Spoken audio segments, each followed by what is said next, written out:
What if the most brilliant minds, the most capable leaders, the fiercest strategists, were simply sidelined, overlooked, their potential locked away behind invisible walls, just because of their gender? What if this wasn't just a fleeting injustice, but a deeply woven thread through the very structure of society? Around the year 700 AD. Number 1. The scrutiny of morality and reputation. Imagine living in a world where your power or even your influence could be shattered not by a military defeat or a political misstep, but by a whisper, a rumor, a perceived moral failing. For women in positions of power, or even those merely aspiring to it, around 700 AD, this was a constant, terrifying reality. Their virtue, their perceived piety, and their adherence to strict societal norms were under an intense, unforgiving microscope, far more so than for their male counterparts. A man might be seen as a ruthless but effective leader, his personal excesses perhaps even adding to his mystique. A woman, however, stepping even slightly outside the lines of expected behavior, risked not just her reputation but her very claim to authority. This unrelenting gaze was a potent weapon, often wielded by those who sought to undermine female influence and consolidate male dominance. Consider the case of Empress Wu Zetian, a towering figure in Chinese history, who ruled the Tang dynasty long after 700 AD, but whose challenges echo the period. While her reign technically began in 690 and extended into the early 8th century, her methods and the criticisms she faced are perfectly illustrative of the pressures on powerful women in the broader period.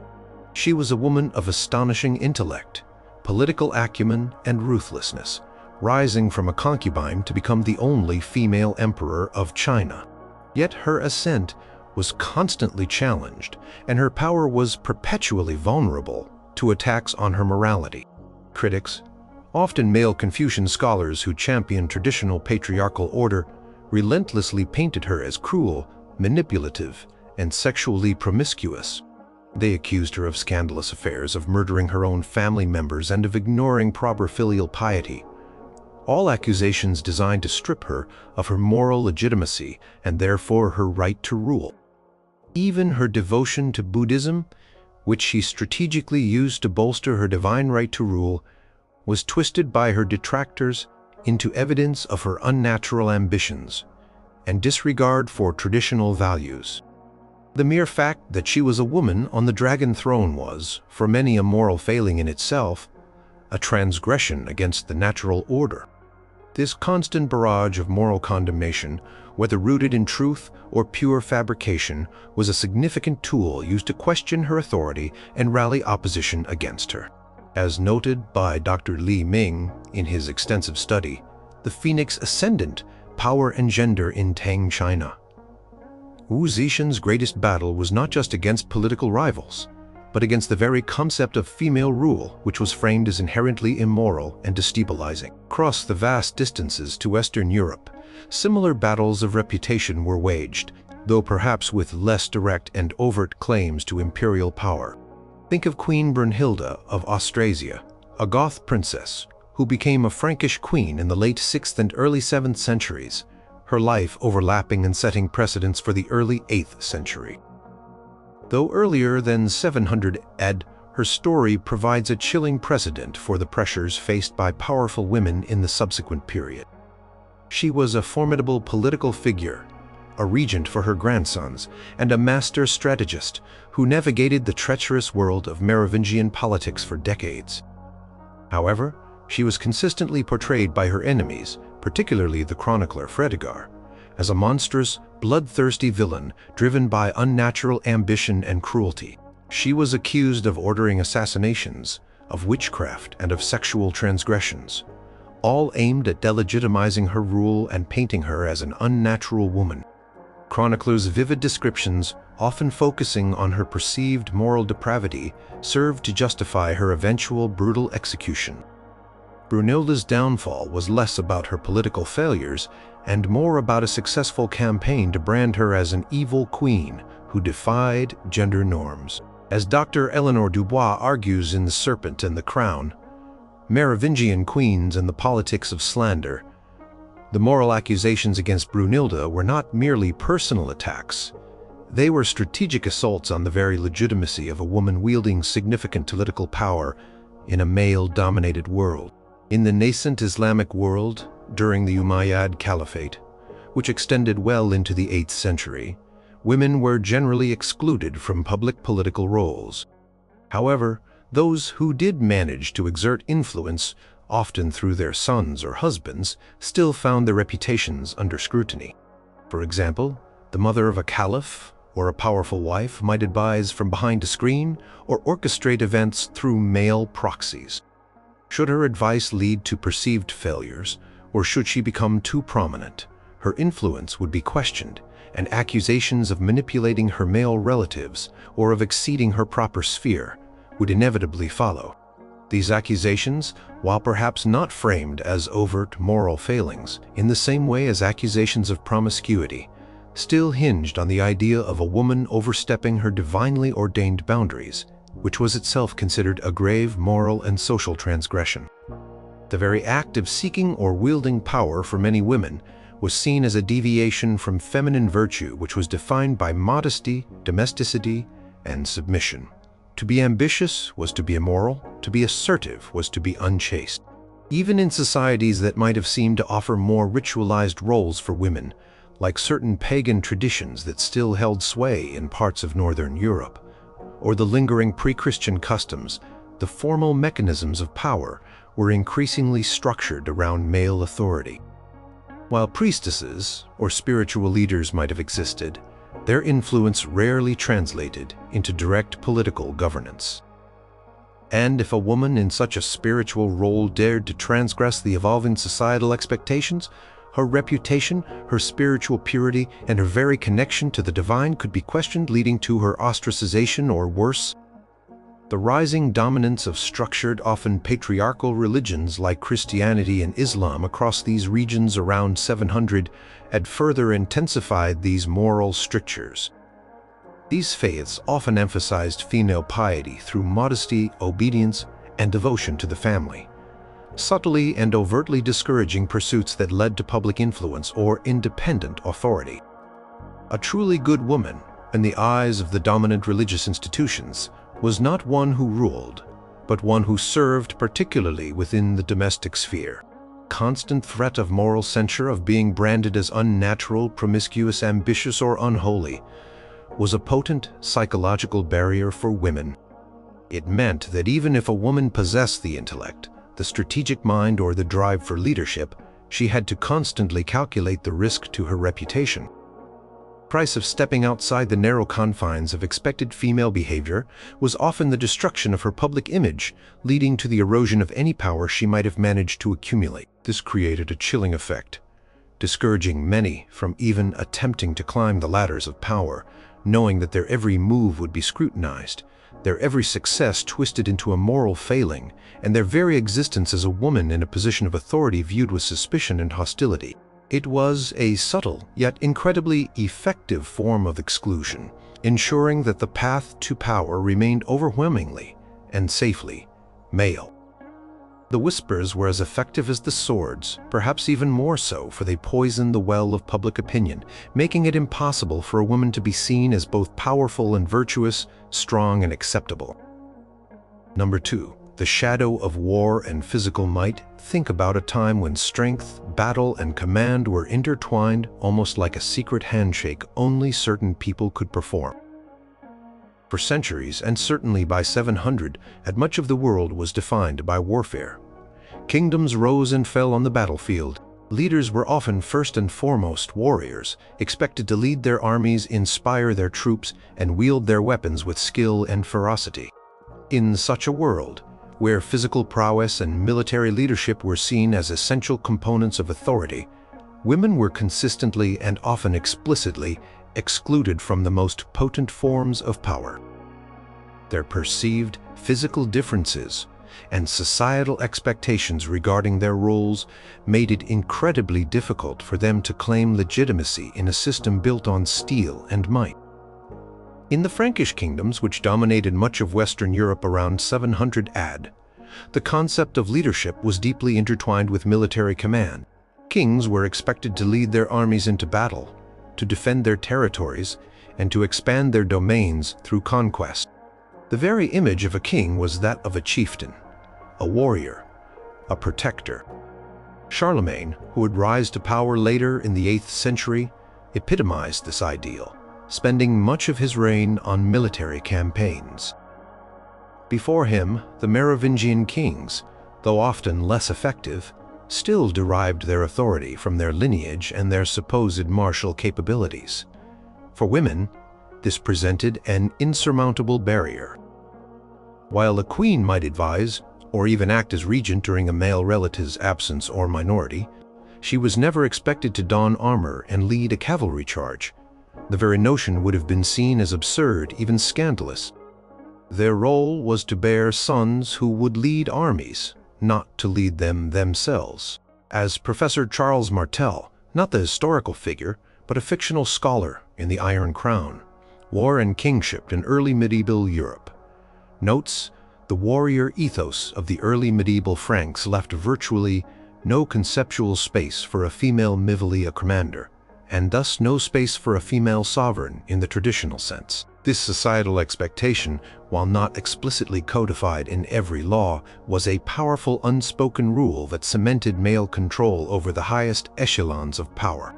Across the vast distances to the Byzantine Empire, the legacy of Rome persisted, but it was a Rome constantly under siege. Emperors were generals.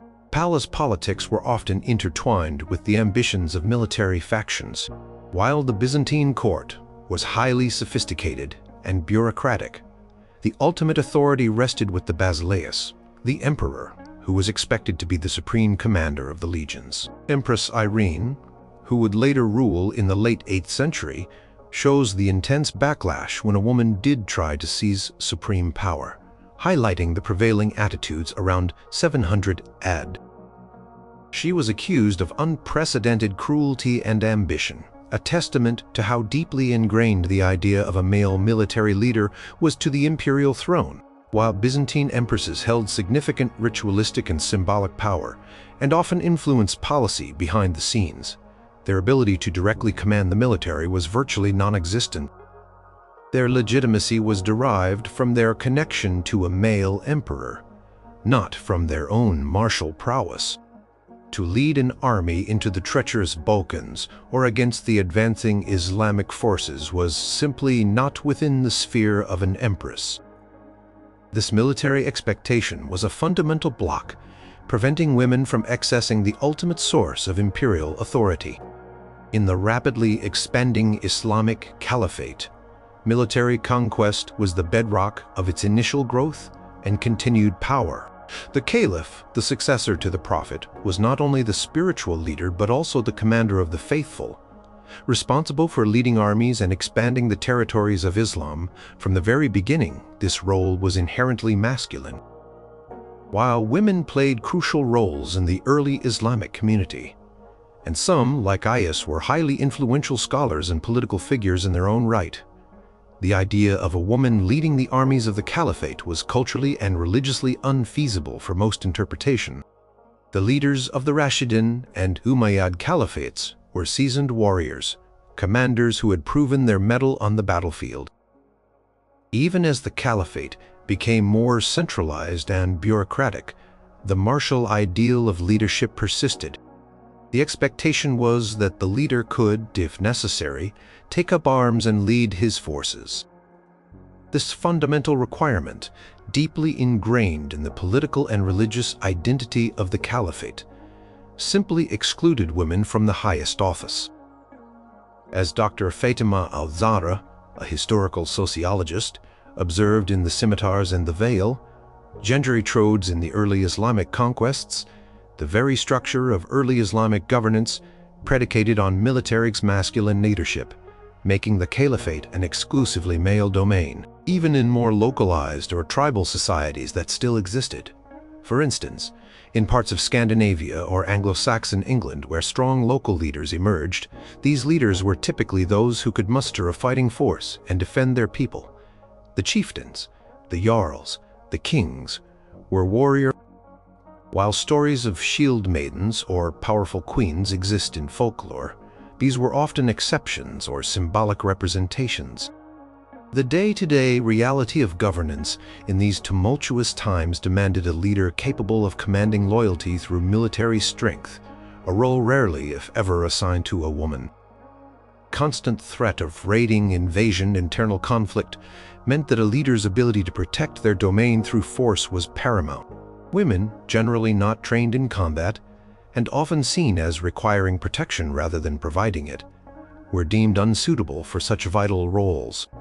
This pervasive reliance on military strength as a cornerstone of political authority meant that the very essence of leadership was defined in terms that inherently excluded women. It wasn't just about physical strength, but about the social roles and expectations that revolved around warfare, training, command, strategy, and the willingness to shed blood. To be a king, an emperor, a caliph, meant to be a warrior, or at least a commander of warriors. Since society around 700 AD did not generally conceive of women in these roles, the path to the ultimate symbols of power remained firmly closed to them. It was a barrier built not of stone, but of swords and spears, and the societal norms that forged them. Number 3. The treacherous path of hereditary lines. Imagine a throne, a kingdom, a legacy, all within your family's grasp, but somehow always just out of yours, simply because you were born a girl. Around 700, in most established societies across Europe, the Middle East, and Asia, power was largely inherited, but this inheritance was almost exclusively structured along patrilineal lines, meaning it passed from father to son. This system, deeply embedded in legal codes, religious doctrines, and social customs, created an incredibly high, often insurmountable barrier for women seeking direct political authority. While a woman might be born into a powerful family, her path to actually wielding that power as a sovereign in her own right was fraught with challenges, exceptions, and the constant threat of male usurpation. In the various Frankish kingdoms, which were dominant powers in Western Europe, the concept of Salic law was becoming increasingly influential, even if not universally codified in its later strict form. This custom, rooted in ancient Germanic traditions, fundamentally excluded women from inheriting land, particularly political offices or the crown. While it evolved over centuries, its spirit was clear around 700.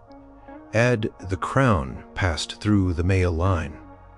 A king's son was the rightful heir. If he had no son, the succession might pass to a brother, a nephew, or even a more distant male relative, before a daughter would ever be considered for the throne. Even a powerful queen like Basiled regent for her son Clothar I in the mid-7th century, a figure of immense influence, wielded power on behalf of her male child. She was not the sovereign. Her authority was temporary, a proxy, and always vulnerable to being stripped away once her son came of age, or if male rivals challenged her. As Professor Bernard Roth, a scholar of early medieval Frankish society, argues in the Merovingian succession crisis, a gendered analysis, the Frankish aristocracy's commitment to patrilineal succession was a cornerstone of their political. Female figures could rarely claim direct, sovereign power. This meant that no matter how capable, intelligent, or politically astute a princess might be, her gender inherently disqualified her from direct succession. Across the Mediterranean, in the Byzantine Empire, the imperial throne was theoretically open to strong claimants, and women sometimes held regencies for their young sons, as the Empress Martina did for her son Heraclonus in the 7th century. However, the system was overwhelmingly geared towards male succession. The imperial dignity was often seen as passing from father to son, or at least within the male members of the imperial family. While powerful empresses existed, their power was often derived from their role as empress consort or empress dowager. mothers of emperors rather than as empresses regnant, in their own right, with a few notable exceptions that only came later in the 8th and 9th centuries. For example, during times of crisis or child regency, an empress might wield significant power, but it was generally understood that this power was temporary and would revert to a male emperor upon his maturity or election. The very legitimacy of the Byzantine throne was often tied to military command and religious authority, roles culturally reserved for men. The concept of an empress inheriting the throne directly, without a male link, was almost unthinkable. In the Islamic Caliphate, by 700, the principle of male leadership was firmly established.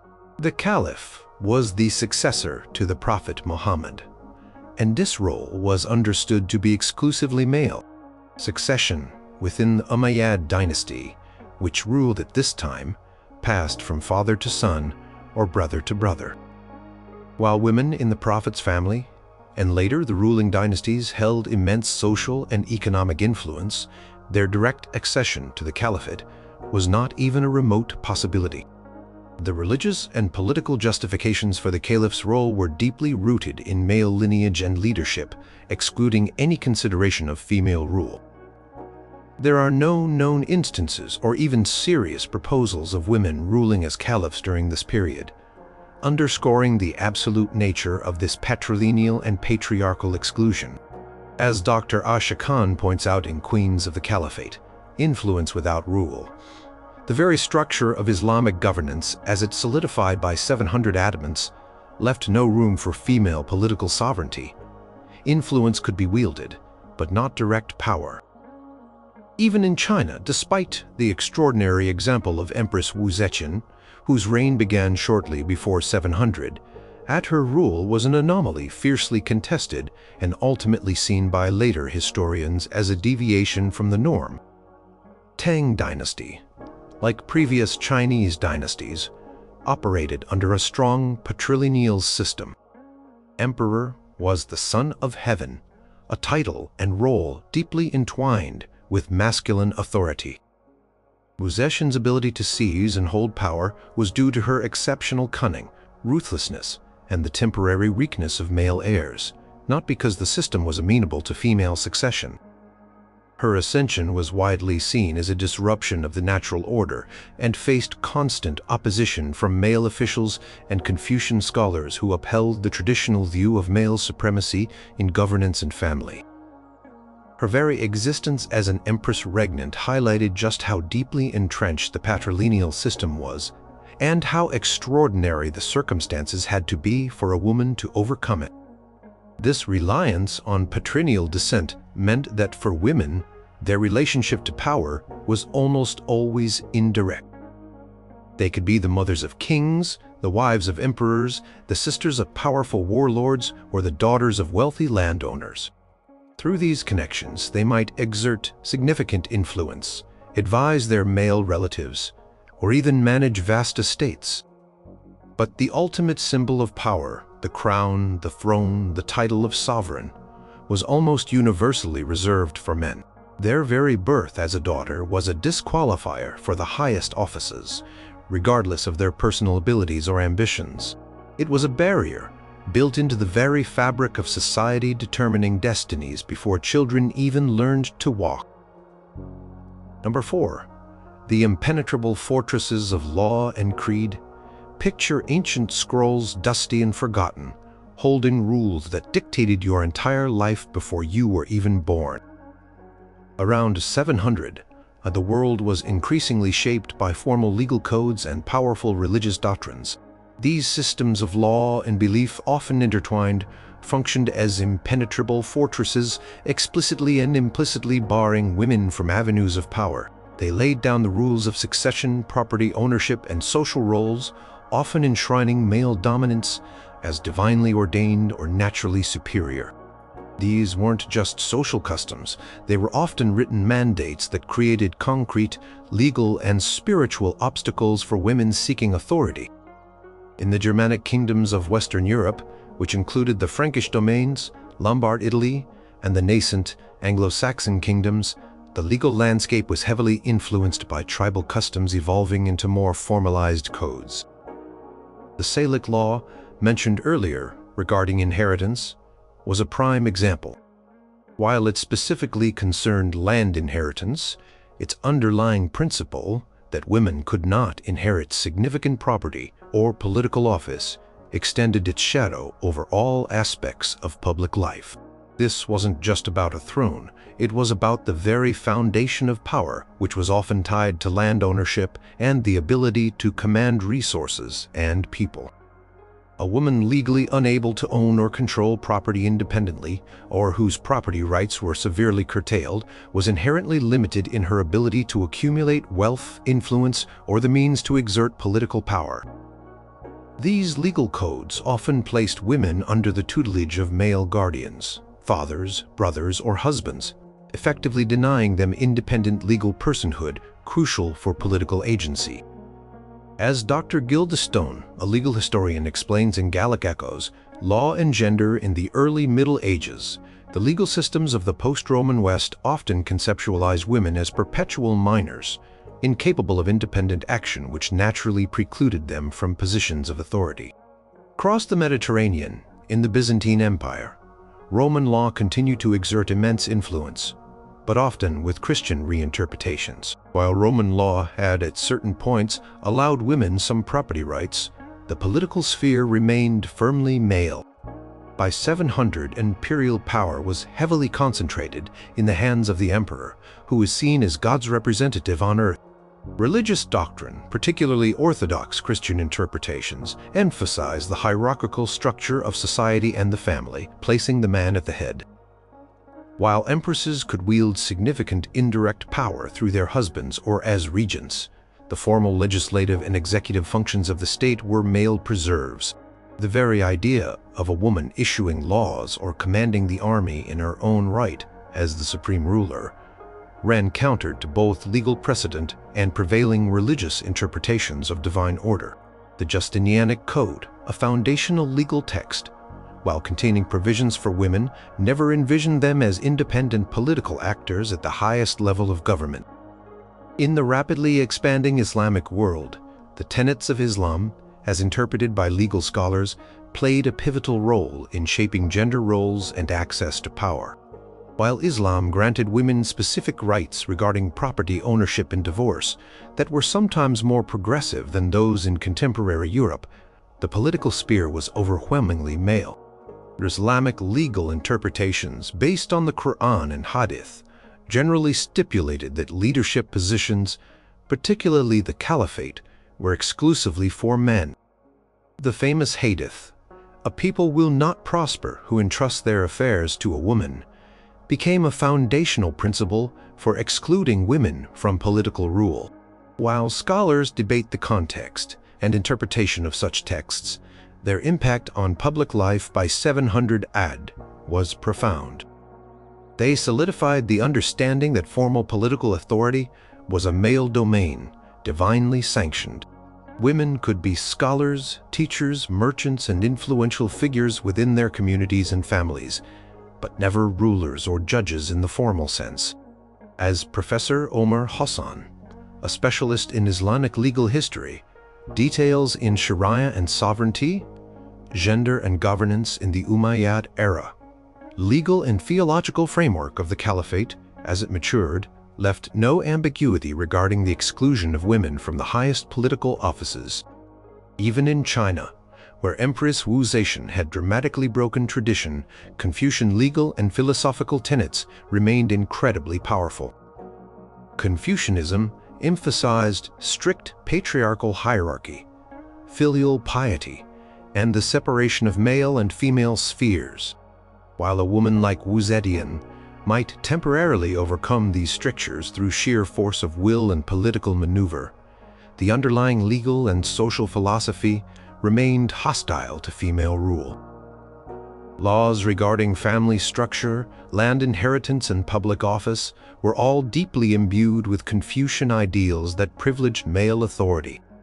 The very concept of a woman holding the mandate of heaven, the divine right to rule, was a fundamental challenge to the established legal and ideological order, one that was ultimately reasserted after Wu Zetian's reign. These legal and religious fortresses were not just abstract ideas. They were concrete mechanisms of exclusion. They determined who could inherit a throne, who could own land, who could testify in court, who could hold public office.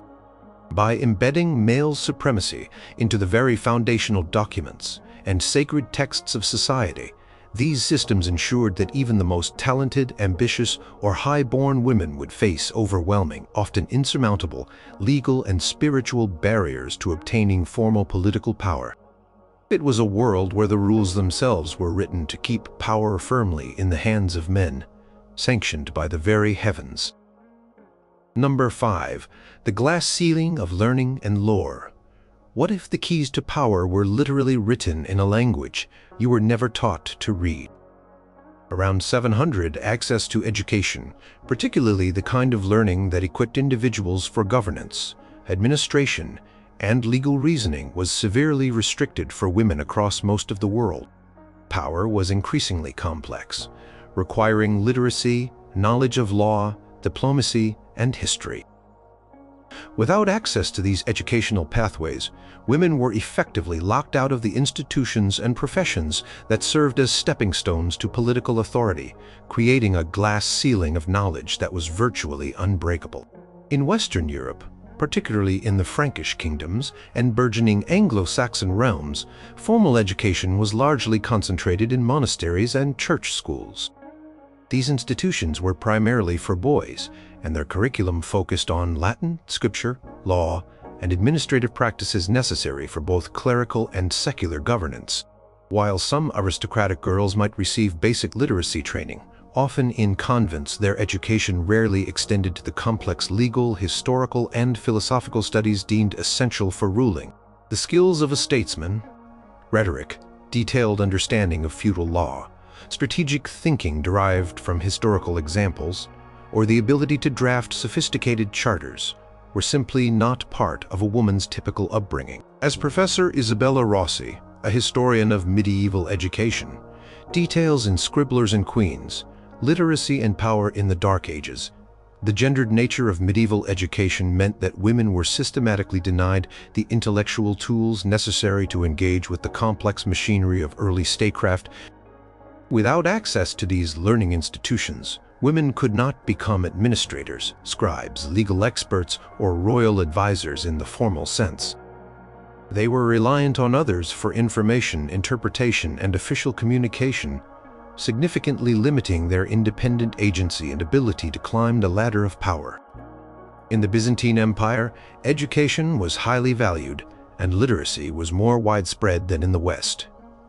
Even among some women, especially within the imperial court and aristocratic families, empresses were often learned, capable of reading and writing, and engaging in sophisticated theological and philosophical debates. However, even within this more literate society, the highest levels of administrative and legal training remained largely male preserves. The extensive bureaucracy, the intricate legal system, and the military administration required highly specialized knowledge gained through formal schooling and apprenticeship, roles typically filled by men. While an empress might influence policy through informal channels, she was rarely trained in the minutiae of imperial administration, the intricacies of the Roman legal code, or the strategic doctrines of the army, which were essential for direct governance. Her learning, however sophisticated, was generally considered complementary to her husband's rule, not a foundation for her own. The Islamic Caliphate, during its early golden age around 700 AD, was a vibrant center of learning. Knowledge, particularly religious, scholarship, law, and medicine, was highly esteemed.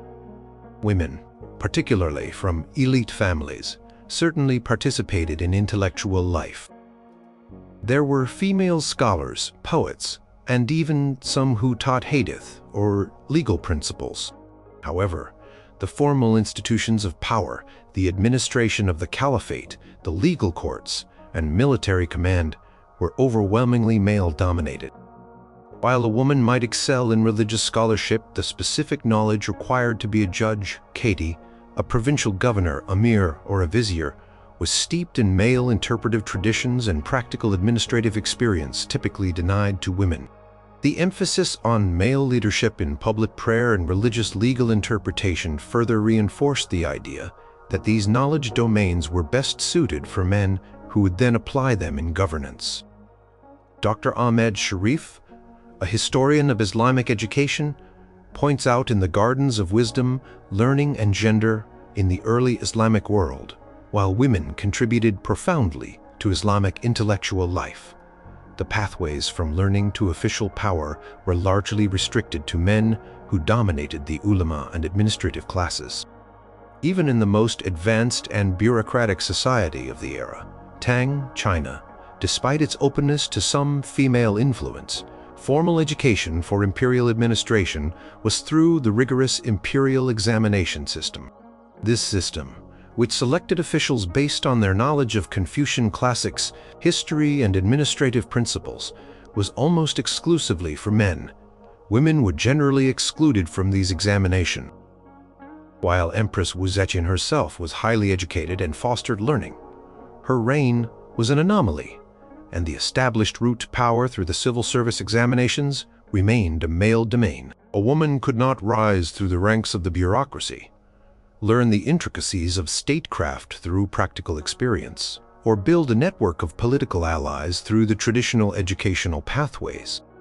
Her influence, if any, had to be exerted through informal channels, family connections, or exceptional personal charisma, none of which were reliable or institutionalized paths to power.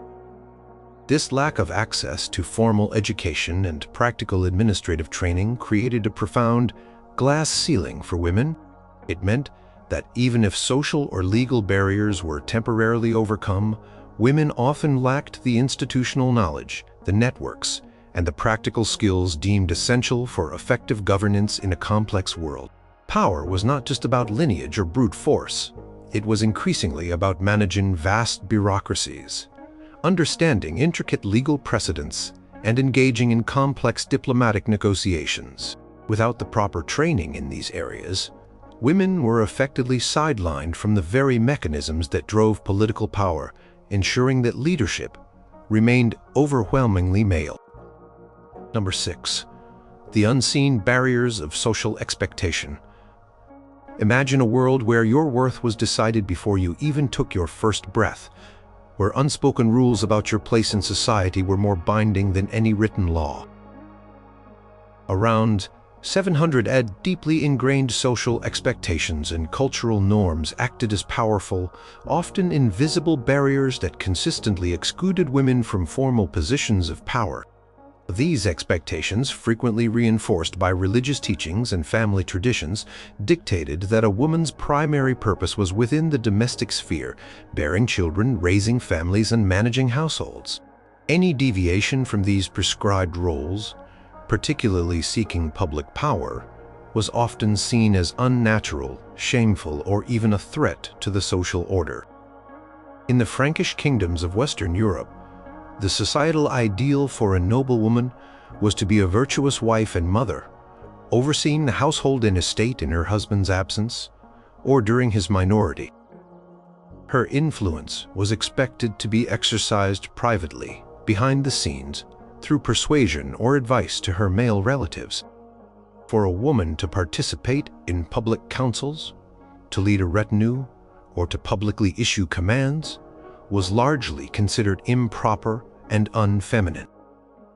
While some powerful aristocratic women, like the abbesses of prominent convents, wielded considerable influence over land and spiritual matters, their authority was typically confined to the religious sphere and rarely translated in direct political governance of secular realms. The ideal Frankish queen was a symbol of fertility and domestic order, not a public political figure. As Professor Anne-Marie Dubois, a cultural historian, articulates in The Cloistered Power, Women and Influence in Early Medieval Europe, the social imagination of the early medieval Franks simply did not conceive of a woman as a public political leader. Her virtue lay in her private domestic roles. This unspoken consensus meant that even if a woman was intellectually capable or politically astute, stepping into the public political arena was met with social disapproval and accusations of overstepping her natural bounds. Across the Byzantine Empire, while imperial women held more prominent ceremonial roles than their Western counterparts, and empresses could be highly influential in court politics, their expected primary role remained as mothers of heirs and symbols of imperial continuity. Their public appearances were often highly stylized and ritualistic, designed to reinforce the emperor's power, not their own. Powerful empress might advise the emperor or even serve as regent for a young son, but the underlying social expectation was that the true authority, the ultimate decision-making, resided with the male emperor. Any attempt by an empress to overtly seize power for herself, as Empress Irene would later demonstrate, was seen as a radical defiance of established social norms and invited fierce backlash. The Byzantine elite, steeped in a combination of Roman tradition and Christian teachings, held firm beliefs about the proper hierarchical order, with men at the top of both family and state. In the Umayyad Caliphate, the social expectations for women, particularly among the elite, were deeply influenced by Islamic norms that emphasized modesty, family honor, and the importance of female roles within the household. While women had significant social and economic rights and could be influential figures in their communities, direct participation in public governance was not their expected role. The segregation of public and private spheres was more pronounced, with the public realm of politics, justice, and warfare largely reserved for men. A woman's honor and the family's reputation were often linked to her perceived seclusion and modesty. For a woman to enter the public political arena would not only be seen as a transgression of religious principles by many, but also a social impropriety that could bring shame upon her family. This unspoken pressure meant that even if a woman possessed the ambition or talent for leadership, the social cost of pursuing it was often prohibitive. Dr. Layla, said a sociologist of early Islamic society, emphasizes in Behind the Curtain, gender and public life in the Umayyad era. The pervasive social expectation of female modesty and domesticity was a powerful silent arbiter, subtly yet effectively channeling women away from public political roles. In Tang, China, despite the unique phenomenon of Empress Wu Zetian, social expectations regarding female roles were rigidly defined by Confucian philosophy. This philosophy posited a clear hierarchy where women were subordinate to men, and their proper place was within the inner chambers, managing the family and raising children. Public life, including government, scholarship, and warfare, was considered the domain of men. For a woman to seek or hold political power was seen as a subversion of the natural order and an affront to traditional values. Even Wu Zetian herself, despite her success, faced constant criticism for violating these social norms, being labeled as unnatural or monstrous by her detractors. Her rise, far from normalizing female rule, served as a stark reminder of how deeply entrenched these social barriers were and how vehemently society resisted female leadership. Her story often highlights the exception that proves the rule, rather than signaling a shift in societal expectations. These pervasive social expectations acted as a powerful, self-reinforcing system of exclusion. They were taught from childhood, reinforced by religious authorities, and upheld by community pressure. They created a moral and social disincentive for women to even aspire to formal power. It wasn't just about legal prohibitions. It was about the very idea of what a woman was supposed to be and how utterly incompatible that ideal was with the roles of a ruler, a general, or a chief magistrate. The subtle judgments, the societal whispers, and the deeply ingrained cultural norms collectively created a powerful, invisible wall, ensuring that the vast majority of women, regardless of their individual capabilities, remained firmly outdated.